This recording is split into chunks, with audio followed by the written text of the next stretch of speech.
पाठ 5 वस्तु एवं सेवा कर। प्रश्न 23। भारत में वस्तु एवं सेवा कर पर एक लेख लिखिए। उत्तर। भारत में एक लंबे समय से एक कर प्रणाली अर्थात एक राज्य एक बाजार एक कर की आवश्यकता महसूस की जा रही थी। भारत की पिछली केंद्र सरकार ने अपने 2007 व 2008 के बजट में इसकी अवधारणा को प्रस्तुत कर इसके लिए प्रयास किया था, किंतु राजनीतिक मतभेद एवं अन्य कारणों से इस पर आगे काम नहीं हो सका। किंतु कालांतर में भारत में केंद्र की सरकार बदली और उसने भी इसके लिए प्रयास किए और आखिरकार 1 जुलाई 2017 से पूरे देश में वस्तु एवं सेवा कर लागू कर दिया गया। भारत में जीएसटी की आवश्यकता। भारत में वस्तु एवं सेवा कर को लागू किया जाना अप्रत्यक्ष कर सुधारों के क्षेत्र में एक अत्यंत महत्वपूर्ण उपलब्धि मानी जा रही है। बड़ी संख्या में केंद्र एवं राज्यों के अप्रत्यक्ष करों को मिलाकर उन्हें एकल कर अर्थात वस्तु एवं सेवा कर का रूप देने से करों की बहुयत अथवा दोहरे कराधान की समस्या का समाधान बड़े पैमाने पर हो जाएगा और इसके साथ ही एक समान राष्ट्रीय बाजार का मार्ग प्रशस्त हो गया है। उपभोक्ताओं की दृष्टि से इसका सबसे बड़ा लाभ यह है कि वस्तुओं पर उन्हें अपेक्षाकृत कम कर अदा करने पड़ेंगे, जो वर्तमान में लगभग 25 से 30% के बीच है। यही नहीं, जीएसटी को लागू करने से भारतीय उत्पाद घरेलू एवं अंतर्राष्ट्रीय बाजारों में प्रतिस्पर्धी बन जाएगी।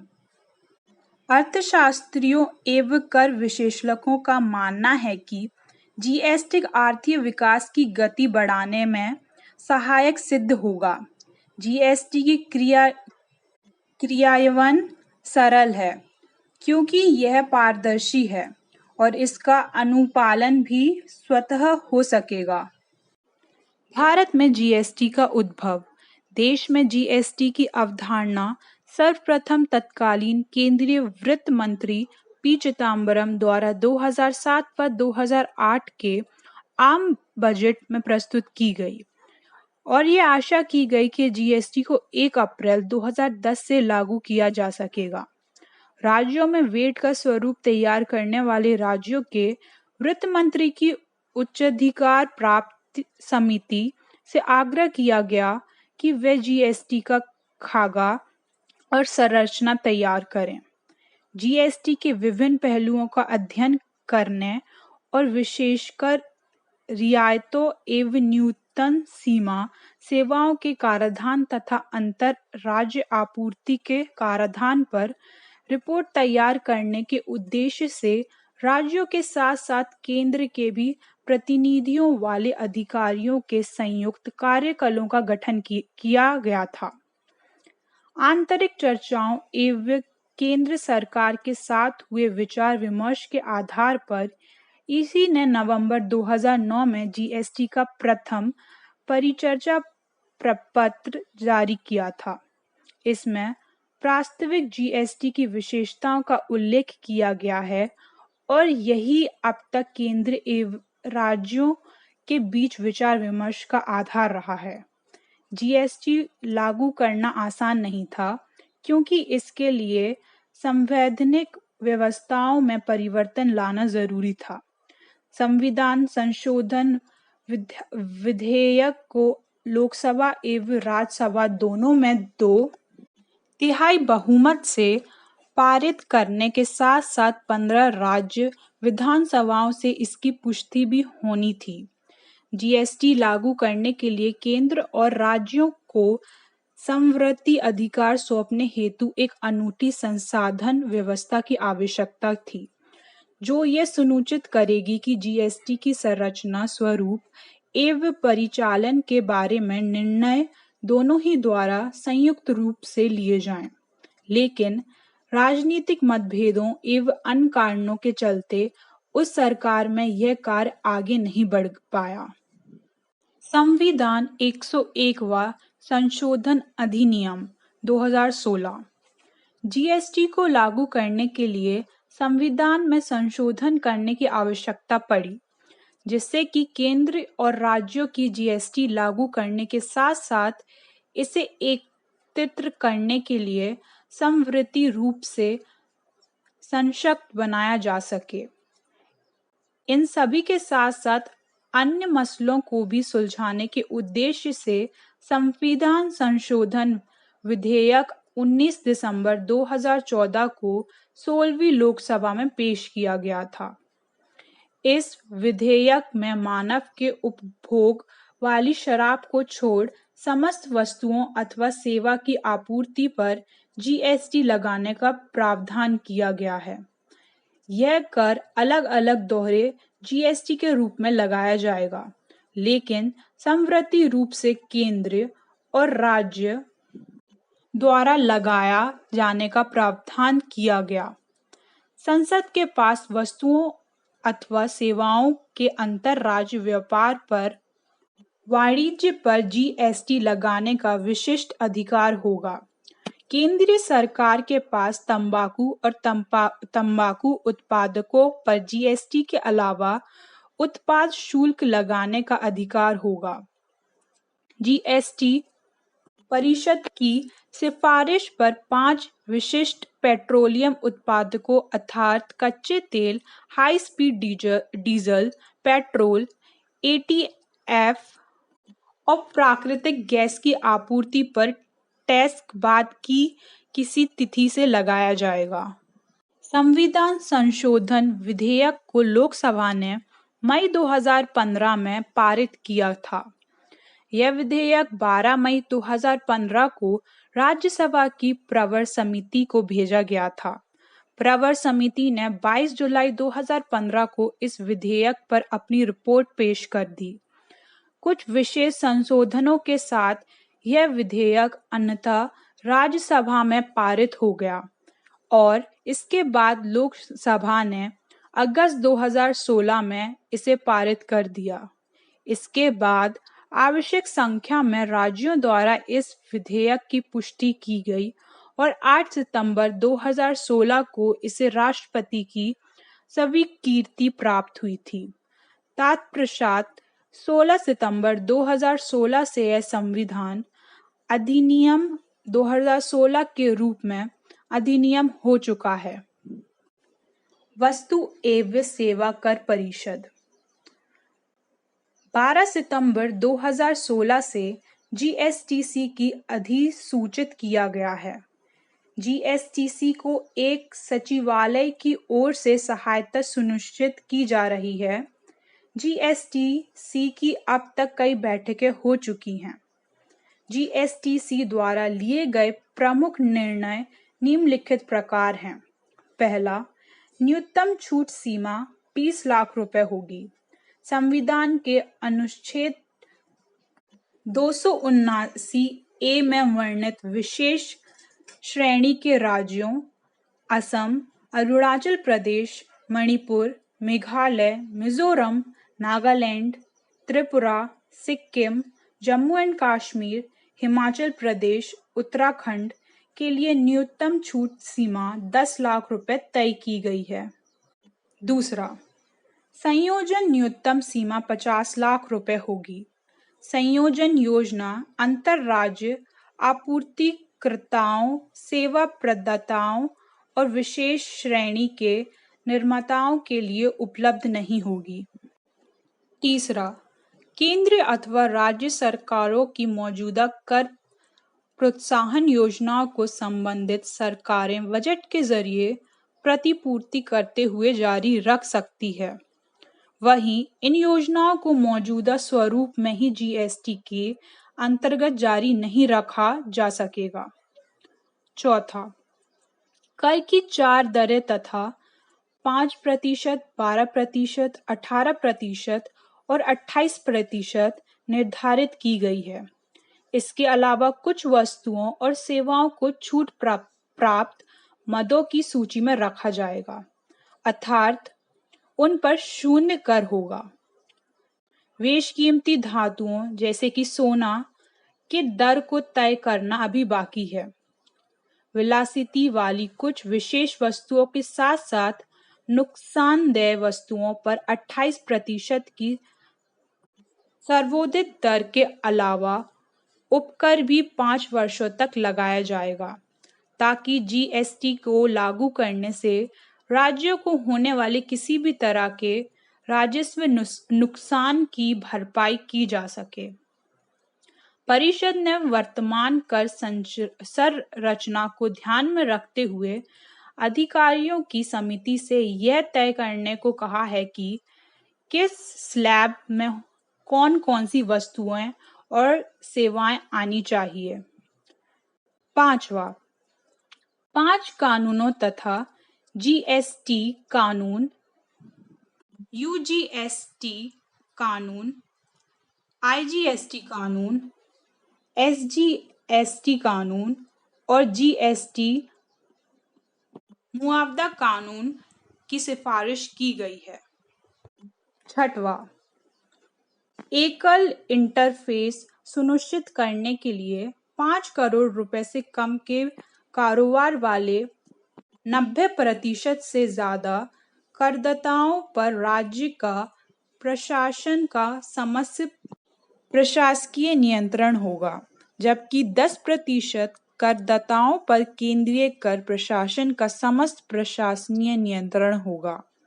इसके अलावा 1.5 करोड़ से ज्यादा के कारोबार वाले करदाताओं में से 50% पर केंद्रीय कर प्रशासन का समस्त प्रशासकीय नियंत्रण और शेष 50% पर राज्य कर प्रशासन का समस्त प्रशासकीय नियंत्रण होगा। 7वां, आईजीएसटी अधिनियम के तहत भी अधिकार कुछ अपवादों को छोड़कर सीजीएसटी और एसजीएसटी अधिनियमों की भांति ही समान अधिकार पर दिए जाएंगे।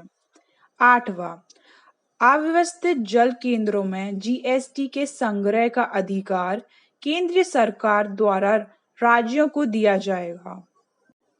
9वां, जीएसटी मुआवजा उपकर के फॉर्मूले एवं इससे जुड़ी व्यवस्था को अंतिम रूप दे दिया गया है।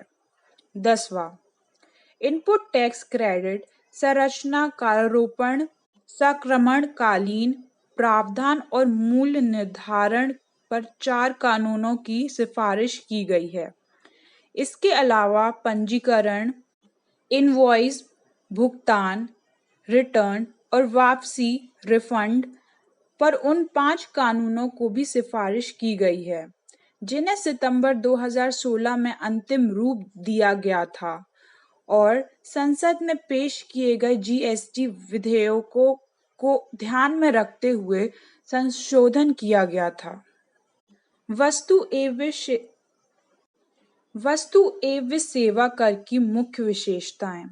पहली, जीएसटी निम्नलिखित करों का स्थान लेगा जिन्हें वर्तमान में केंद्र द्वारा लगाया गया एवं वसूला जाता है। पहला, केंद्रीय उत्पाद शुल्क। दूसरा, उत्पाद शुल्क। तीसरा, अतिरिक्त उत्पाद शुल्क, वस्त्र एवं वस्त्र उत्पाद। चौथा, अतिरिक्त उत्पाद शुल्क, विशेष महत्व की वस्तुएं। 5वां, अतिरिक्त सीमा शुल्क, यह आमतौर पर सीवीडी के रूप में जाना जाता है। 6वां, विशेष अतिरिक्त सीमा शुल्क, एसएडी। 7वां, सेवा कर। 8वां, वे उपकरण और अधिभार जो वस्तुओं अथवा सेवाओं की आपूर्ति से संबंधित हैं। दूसरा, वस्तुओं के उत्पादन अथवा वस्तुओं की बिक्री या सेवाओं के प्रावधान पर कर लगाने की मौजूदगी अवधारणा के बजाय वस्तुओं या सेवाओं की आपूर्ति पर जीएसटी लगाया जाएगा। तीसरा, मूल स्थान आधारित कराधान के वर्तमान सिद्धांत के बजाय गंतव्य स्थित उपभोग कराधान के सिद्धांत के आधार पर जीएसटी लगाया जाएगा। चौथा, यह एक दोहरा जीएसटी होगा जिसके तहत केंद्र एवं राज्य एक साथ समान आधार पर इसे लगाएंगे। केंद्र द्वारा लगाए जाने वाले जीएसटी को केंद्रीय जीएसटी कहा जाएगा और राज्यों द्वारा लगाए जाने वाले जीएसटी को राज्य जीएसटी कहलाया जाएगा। वहीं बिना विधायकों वाले केंद्र शासित प्रदेशों द्वारा लगाए जाने वाले जीएसटी को केंद्र शासित प्रदेश जीएसटी कहा जाएगा। पांचवा, वस्तुओं अथवा सेवाओं की अंतर राज्य आपूर्ति पर एकत्रित जीएसटी लगाया जाएगा। इसका संग्रहण केंद्र करेगा ताकि क्रेडिट से जुड़ी चेन में कोई व्यवधान न आ सके। छठवां, वस्तुओं के आयात को अंतर राज्य आपूर्ति माना जाएगा और इस पर देय सीमा शुल्क के अलावा आईजीएसटी भी लगेगा, जबकि सेवाओं के आयात को अंतर राज्य आपूर्ति माना जाएगा और इस पर आईजीएसटी लगेगा। सातवां, सीजीएसटी, एसजीएसटी और आईजीएसटी की दरें अंततः वे होगी जिस पर जीएसटीसी के तत्वावधान में केंद्र एवं राज्यों की सहमति होगी। आठवां, जीएसटी में समाहित किए जाने वाले राज्य कर निम्नलिखित हैं। पहला, राज्य वेट। दूसरा, केंद्रीय बिक्री कर। तीसरा, खरीद कर। चौथा, विलासिता कर। पांचवा, प्रवेश कर सभी तरह के। छठवां, मनोरंजन कर स्थानीय निकायों द्वारा लगाए जाने वाले कर को छोड़कर। सातवां, विज्ञापनों पर कर। आठवां, लॉटरियां, सट्टेबाजी एवं जुए पर लगाने वाले कर। नौवां, राज्यों के वे उपकर और अधिभार जो वस्तुओं अथवा सेवाओं की आपूर्ति से संबंधित। नौवां, जीएसटी को मानव के उपभोग वाली शराब को छोड़कर समस्त वस्तुओं और सेवाओं पर लगाया जाएगा। 10वां, 5 विशेष पेट्रोलियम उत्पादों, कच्चा तेल, पेट्रोल, डीजल, एटीएफ और प्राकृतिक गैस पर जीएसटी उस दिनांक से लगाया जाएगा जिसकी सिफारिश जीएसटीसी करेगी। अभी इन्हें जीएसटी के दायरे में नहीं लाया गया है। 11, तंबाकू एवं तंबाकू उत्पादों पर जीएसटी लगेगा। इसके अलावा केंद्र सरकार इन पर केंद्रीय उत्पाद शुल्क भी लगाती रहेगी। 12वां, सीजीएसटी और एसजीएसटी दोनों पर एक समान न्यूनतम छूट सीमा लागू होगी। 20 लाख रुपए के वार्षिक कारोबार वाले कर्ताओं संविधान के अनुच्छेद 279 ए में वर्णित विशेष श्रेणी के राज्यों के लिए 10 लाख को जीएसटी से छूट होगी। 50 लाख रुपए तक के वार्षिक कारोबार वाले छोटे करदाताओं को एक सहमति विकल्प दिया जाएगा, अर्थात क्रेडिट के बगैर एक समान यानी फ्लैट दर से टैक्स अदा करना। न्यूनतम छूट सीमा और कंपाउंडिंग योजना वैकल्पिक होगी। 13वां, छूट प्राप्त वस्तुओं एवं सेवाओं की सूची न्यूनतम रखी जाएगी और केंद्र तथा राज्यों के साथ साथ जहां तक संभव हो सकेगा समस्त राज्यों में इस मामले में एकरूपता रखी जाएगी। 14वां, निर्यात जीरो रेटेड होगा। 5वां, कच्चे माल पर अदा किए गए सीजीएसटी से संबंधित क्रेडिट का उपयोग केवल तैयार उत्पाद पर जीएसटी अदा करने के लिए जा सकता है। इस तरह कच्चे माल पर अदा किए गए एसजीएसटी से संबंधित क्रेडिट का इस्तेमाल तैयार उत्पाद पर एसजीएसटी अदा करने के लिए किया जा सकता है। दूसरे शब्दों में आईजीएसटी के भुगतान के लिए अंतर-राज्य आपूर्ति की विशेष स्थितियों को छोड़कर किसी और स्थिति में इनपुट टैक्स क्रेडिट की दो धाराओं का इस्तेमाल एक दूसरे के लिए नहीं किया जा सकता है। क्रेडिट का उपयोग निम्नलिखित रूप में करने की अनुमति होगी। 16वां, सीजीएसटी के आईटीसी का उपयोग उस क्रम में सीजीएसटी और आईजीएसटी के भुगतान के लिए करने की अनुमति, जबकि एसजीएसटी के आईटी का इस्तेमाल उसी क्रम में एसजीएसटी और आईजीएसटी के भुगतान के लिए करने की अनुमति। 17वां, यूटीजीएसटी के आईसीटी का उपयोग उसी क्रम में यूटीजीएसटी और आईजीएसटी के भुगतान के लिए करने की अनुमति। 18वां, आईजीएसटी के आईवसी का इस्तेमाल उसी क्रम में आईजीएसटी, सीजीएसटी एवं एसजीएसटी के भुगतान के करने की अनुमति। 19वां, सीजीएसटी के आईवीसी का उपयोग एसजीएसटी के भुगतान के लिए नहीं किया जा सकता है। इस तरह एसजीएसटी के आईटीसी का इस्तेमाल सीजीएसटी के भुगतान के लिए नहीं किया जा सकता है। 20वां, समय समय पर केंद्र और राज्य के बीच खातों का निपटारा किया जाएगा ताकि आईजीएसटी के भुगतान के लिए इस्तेमाल किए गए एसजीएसटी के क्रेडिट का मूल्य राज्य द्वारा केंद्र को अंतरण सुनिश्चित किया जा सके। इसी तरह एसजीएसटी के भुगतान के लिए इस्तेमाल किए गए आईजीएसटी का अंतरण केंद्र द्वारा गंतव्य राज्य को किया जाएगा। इसके अलावा B2C आपूर्ति पर एकत्रित आईटीएसटी के एसजीएसटी हिस्से का भी अंतरण केंद्र द्वारा गंतव्य राज्य को किया जाएगा।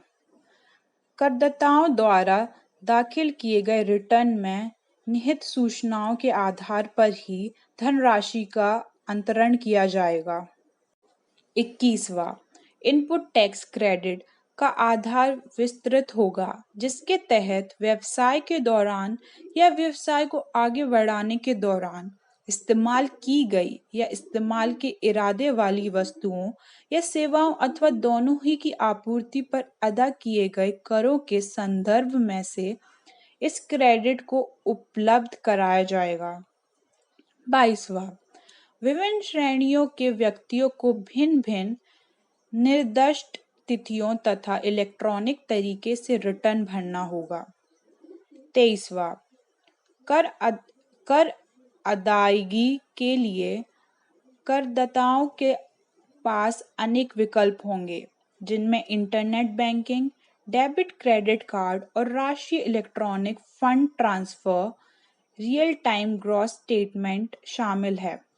24वां, आपूर्ति को प्राप्त करने वाले सरकारी विभागों, स्थानीय प्राधिकरणों और सरकारी एजेंसियों सहित कतिपय व्यक्तियों पर उन आपूर्तिकर्ताओं को किए गए भुगतान अथवा उनके खाते में डाली गई धनराशि पर 1% की दर से टैक्स काटने का दायित्व होगा, जिनकी आपूर्ति का कुल मूल्य किसी भी अनुबंध के तहत ₹1.5 से ज्यादा होगा।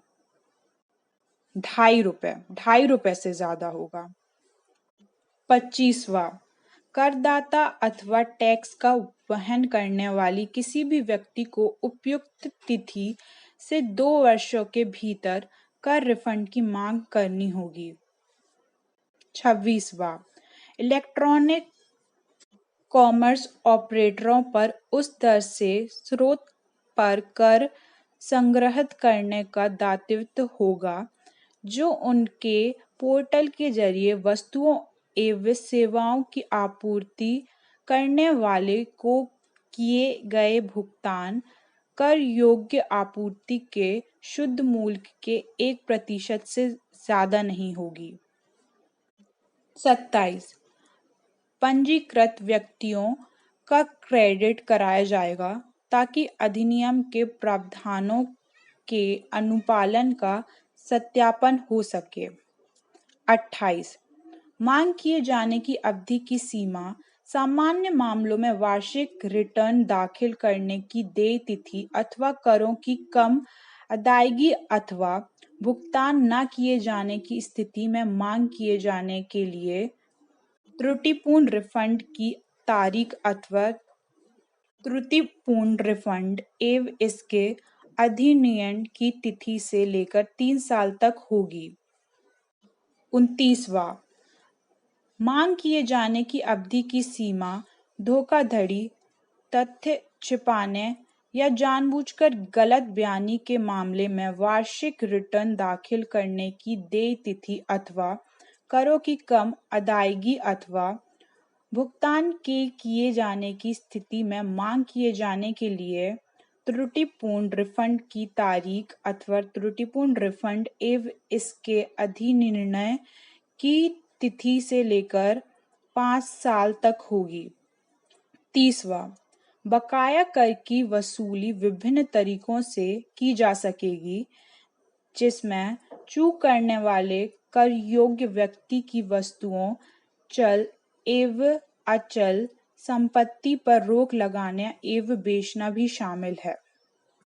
21वां अधिकारियों के पास निरीक्षित तलाशी लेने, जब्त करने एवं गिरफ्तार करने के प्रतिबंधतम अधिकार होंगे। 32वां अपीलीय प्राधिकरण या पुनरीक्षक प्राधिकरण द्वारा पारित किए गए आदेशों के खिलाफ अपीलों पर सुनवाई के लिए केंद्र द्वारा वस्तु एवं सेवा कर अपीलीय न्यायाधिकरण का गठन किया जाएगा। राज्य संबंधित SGST अधिनियम में न्यायाधिकरण से संबंधित प्रावधानों को अपनाएंगे। 33वां वास्तविक कानून के प्रावधान का उल्लंघन करने की स्थिति में जुर्माना लगाने का प्रावधान किया गया है। 34वां राज्यों द्वारा अग्रिम निर्णय प्राधिकरण का गठन किया जाएगा ताकि करदाता विभाग से कराधान संबंधित मसलों पर बाध्यकारी स्पष्टता की मांग कर सके। केंद्र CGST अधिनियम के तहत इस तरह के प्राधिकरण को अपनाएंगे।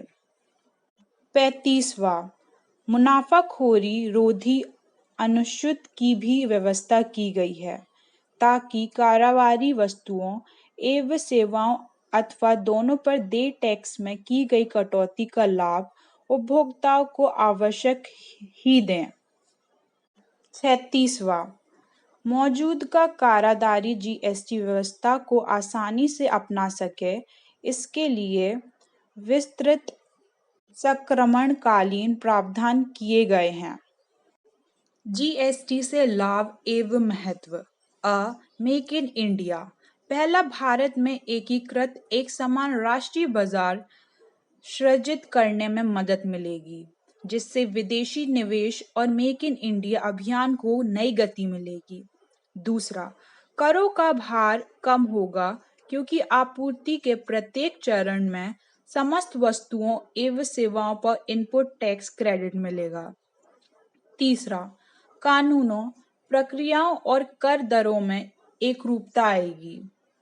चौथा, इससे निर्यात एवं विनिर्माण गतिविधियों को बढ़ावा मिलेगा एवं रोजगार के अतिरिक्त अवसर सृजित होंगे और इस तरह देश के एकल घरेलू उत्पाद GDP में वृद्धि होगी।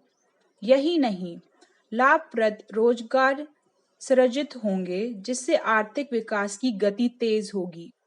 पांचवा, इससे अंततः और ज्यादा रोजगारों एवं वित्तीय संसाधनों के सृजित में गरीबी उन्मूलन में मदद मिलेगी। छठवां, विशेषकर निर्यात से संबंधित करों का और अधिक प्रभावीकरण सुनिश्चित होगा, जिससे हमारे देश के उत्पाद अंतर्राष्ट्रीय बाजार में और ज्यादा प्रतिस्पर्धी बन जाएंगे, जिससे भारतीय निर्यात को बढ़ावा मिलेगा।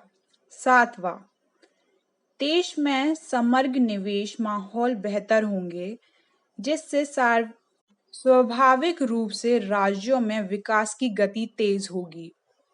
आठवां, एसजीएसटी और आईजीएसटी दरें एक समान होने से पड़ोसी राज्यों और राज्य के भीतर ही होने वाली बिक्री एवं अंतर राज्य बिक्री पर दर के मामले में मिलने वाली बढ़त खत्म हो जाएगी, जिससे कर चोरी की गुंजाइश कम हो जाएगी।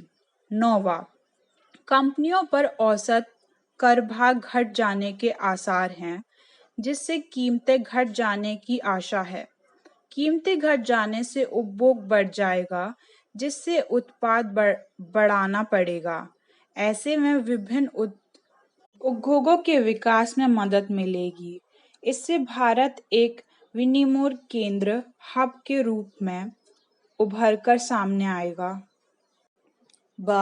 कारोबारी सुगमता।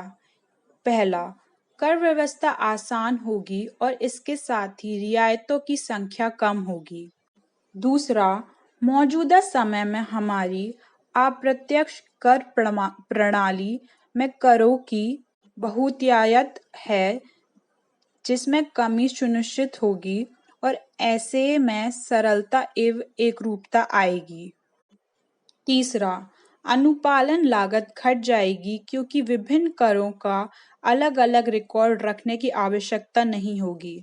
अतः जीएसटी को लागू करने पर टैक्स रिकॉर्ड बनाए रखने के लिए संसाधनों एवं श्रमबल में अधिक निवास नहीं करने पड़ेंगे। चौथा, पंजीकरण, रिटर्न, रिफंड, कर भुगतान इत्यादि से जुड़ी प्रक्रिया सरल एवं स्वचालित होंगी। पांचवा, सारी बातचीत साझा जीएसटीएन पोर्टल पर ही हो सकेगी। इससे करदाताओं और कर प्रशासन के बीच परस्पर बातचीत की आवश्यकता कम हो जाएगी। छठवां, इससे अनुपालन का माहौल बेहतर हो जाएगा, क्योंकि समस्त रिटर्न ऑनलाइन भरे जाएंगे। इनपुट क्रेडिट का सत्यापन ऑनलाइन हो सकेगा। इससे लेन देन के लिखित प्रमाण को बढ़ावा मिलेगा। सातवां, करदाताओं के पंजीकरण एवं टैक्स रिफंड की एक समान प्रक्रियाओं, टैक्स रिटर्न के एक समान प्रारूप, एक समान कर आधार और वस्तुओं और सेवाओं के वर्गीकरण की एक समान प्रणाली से कराधान प्रणाली में और ज्यादा निश्चितता आएगी। आठवां, महत्वपूर्ण गतिविधियों जैसे कि पंजीकरण, रिफंड इत्यादि प्राप्त करने के लिए समय सीमा तय की जाएगी। नौवां, देश भर में इनपुट टैक्स क्रेडिट का इलेक्ट्रॉनिक मिलान संभव हो पाएगा। इस तरह प्रक्रिया और ज्यादा पारदर्शी एवं स्पष्ट हो जाएगी। उपभोक्ताओं को लाभ। पहला, निर्माता, खुदरा विक्रेता तथा सेवा आपूर्तिकर्ता के बीच इनपुट टैक्स क्रेडिट के निर्बाध प्रवाह से वस्तुओं की अंतिम कीमतें कम होने की आशा है। दूसरा, आशा की जाती है कि बड़ी संख्या में छोटे खुदरा विक्रेताओं को या तो कर से छूट मिलेगी या उन पर संयुक्त योजना के अंतर्गत बहुत कम टैक्स लगेगा। अतः उपभोक्ता ऐसे विक्रेताओं से कम दाम में वस्तु खरीद सकेंगे। तीसरा, कंपनियों पर औसत कर बोझ कम रहने की संभावना है, जिससे कीमतें घट जाने की आशा है। मूल्य में कमी का अर्थ है अधिक उपभोग। वस्तु एवं सेवा कर नेटवर्क। वस्तु एवं सेवा कर नेटवर्क का गठन सरकार द्वारा कंपनी अधिनियम 1956 की पूर्व धारा 25 के अंतर्गत निजी कंपनी के रूप में किया गया है। जीएसटीएन करदाताओं को 3 तरह की सेवाएं देगा। ये है पंजीकरण, भुगतान और रिटर्न संबंधित। करदाताओं को ऐसी सेवाएं प्रदान करने के अलावा जीएसटीएन उन 25 राज्यों के लिए बैंक एंड आईटी मॉड्यूल विकसित करेगा जिन्होंने इस प्रकार का विकल्प चुना है। वर्तमान करदाताओं को नई व्यवस्था के अंतर्गत लाने का कार्य नवंबर 2016 से ही प्रारंभ हो गया है। केंद्र और राज्यों के राजस्व विभाग मौजूदा पंजीकृत करदाताओं से वस्तु तथा सेवा कर नेटवर्क द्वारा संचालित आईटी प्रणाली पर आवश्यक औपचारिकताएं पूरी करने का आग्रह कर रहे हैं ताकि उनका सफलतापूर्वक माइग्रेशन हो सके। लगभग 60% वर्तमान पंजीकर्ता जीएसटी प्रणाली अपना चुके हैं। जीएसटीएन ने प्राविधिक सेवा प्रदाता एमएसपी के रूप में मैसर्स इन्फोसिस को 5 वर्षों की अवधि के लिए लगभग 1380 करोड़ रुपए की कुल परियोजना लागत के साथ पहले ही नियुक्त कर लिए हैं।